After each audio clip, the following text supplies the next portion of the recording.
After watching this video, you'll be able to explain how the Git Feature Branch Workflow supports social coding. Let's talk about guidelines for your repositories and workflow. Create a repository for every component, whether it's a microservice or something else you're building. Don't put multiple microservices in one repository. These are called monorepos and are frowned upon. People often create what we call a monorepo, which is a single repo with multiple microservices in it to make demonstrations easier. But this should not be done for production code. You don't want someone to have to check out a lot of code that they don't care about just to get to the code that they do care about. You want to have one component or microservice per repo. This is very important. Don't be afraid to have multiple repos.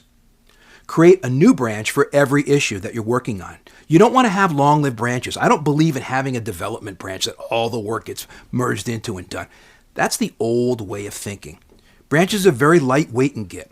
There's a master branch and there are feature branches, and that's all there is. When you're done with a feature branch, you delete it. You don't get too attached to it because you delete it, you create a new one for the next issue you're working on. Use pull requests to merge your code back to master. The only way code should get into the master branch is through a pull request. A pull request gives an opportunity for other people to look at your code and review it. Never merge your own pull request. Just don't do it. You always want to have someone else on the team merge your pull request because every pull request is an opportunity to have a code review. Have them look at the code, make sure it makes sense to them, and then have them do the merge.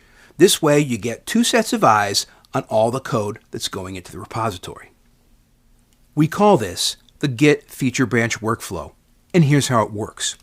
Let's begin with the GitHub repo.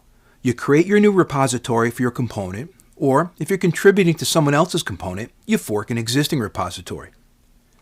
Next, you clone that down to your workstation and it becomes your local repository. All of your changes will be made in this repository. Next, you create a branch to work on your feature. This can also be followed for bugs or other fixes. It's called a feature branch, but the idea is that it's the branch for the code that is associated with the GitHub issue that you're working on. When you're ready to submit your code back to the main project, or if you just want someone to review your code, your changes, and get feedback, you push your code to the remote branch. Finally, you create a pull request that your changes be reviewed. The pull request will be reviewed, and if the code is complete and meets the standards set out by the team, it'll be merged back into the master branch and become part of the original GitHub repository. In this video, you learned that creating a repository for every component, following the Git Feature Branch workflow, then creating branches and using pull requests is a good practice.